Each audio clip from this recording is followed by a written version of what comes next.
Day in and day out, it rains cats and dogs. Water is everywhere. We can boat, we can go for swimming, have mirth and merriment all the time. Pleasure is the order of the day. Welcome once again to News Analysis. News Analysis, a weekly magazine on current affairs. To begin with the main points in a nutshell. Egypt's economy slows to a crawl. Revolt is tested. Fearing assault, more Syrians flee into Turkey. Ex-N.S.A Aide Gains Plea Deal in leak case. Setback to US.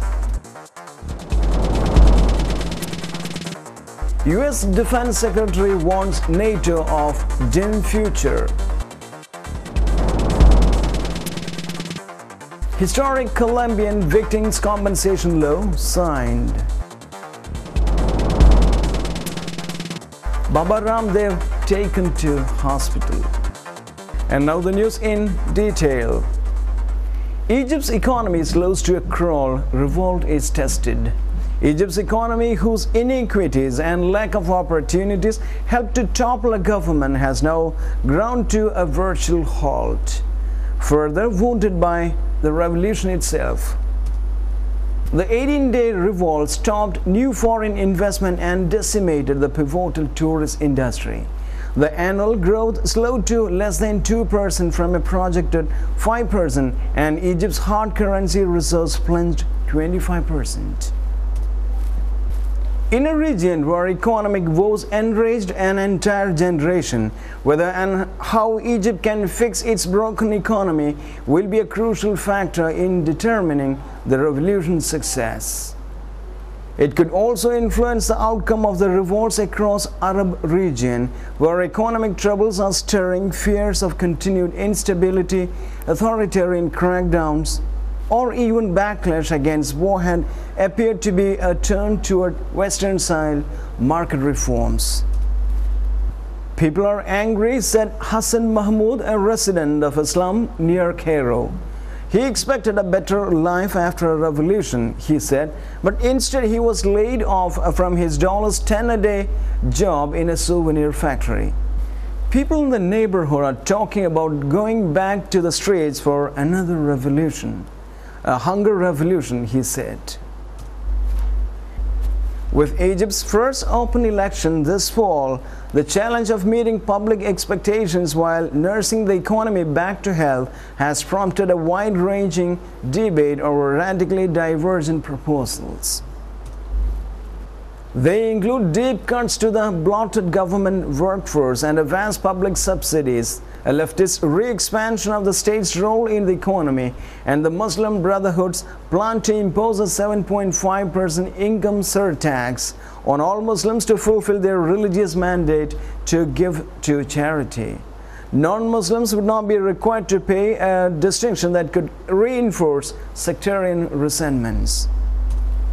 My name's Toby Thompson. I'm here today with Dr. Tahzeeb Rajwani, lecturer in strategic management here at Cranfield School of Management. Tahzeeb, you're an author of the forthcoming book, 2012, Aligning for Advantage, Business Strategy for the Political and Social Arenas. Also author of many papers on political activities of organisations, lobbying and so on.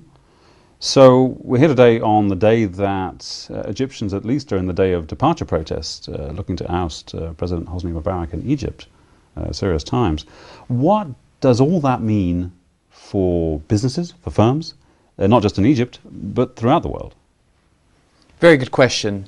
Toby, I think, we need to start from the antecedents. We need to understand first what exactly is political risk.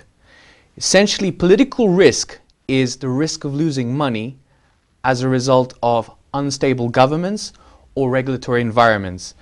And, examples of this are kind of terrorism, wars, and in this case, a kind of regime that's unstable and losing power.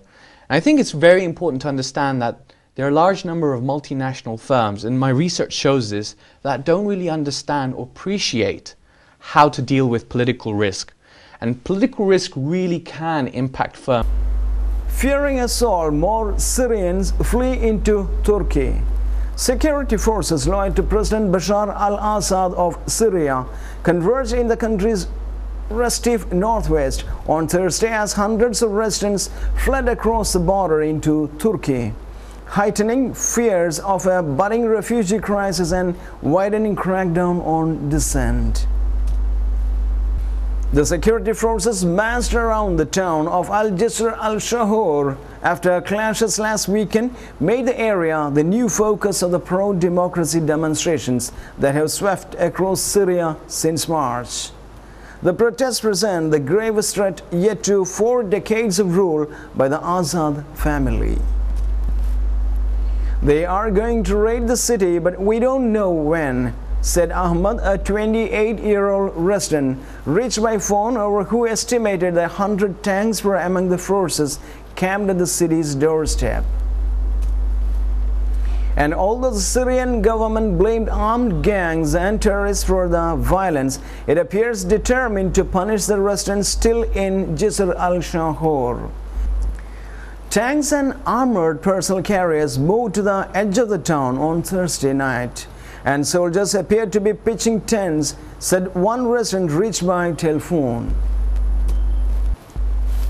Many women and children had fled, but those residents who remained, another said, were being stopped at checkpoints ringing the town.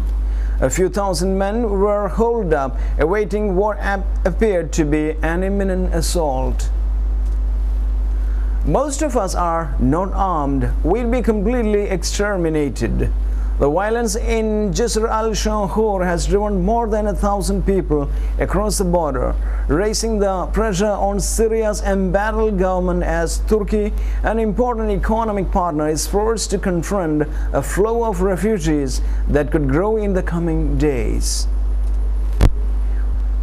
The Turkish government authorized the new construction of 2 refugee camps on Thursday, according to the Turkey's semi-official Anatolian news agency.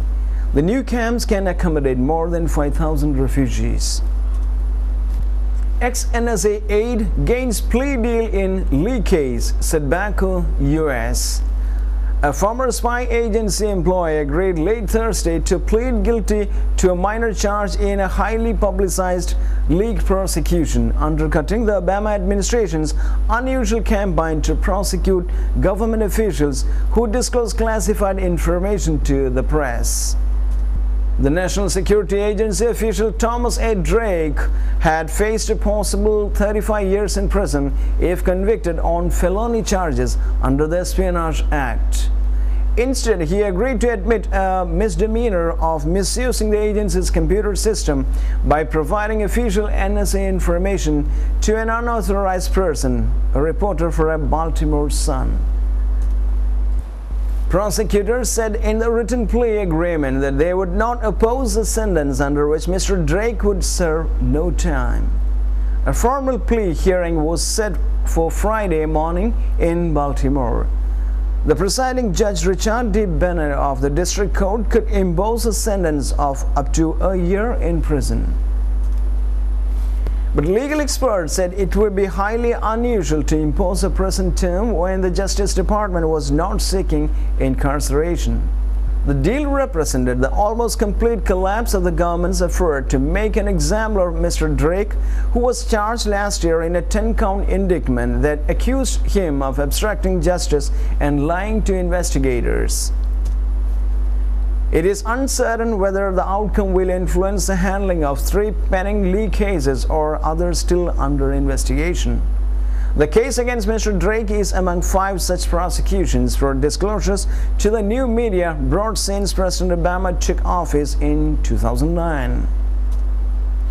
One each against defendants from the National Security Agency, CIA, the FBI, military, and the State Department.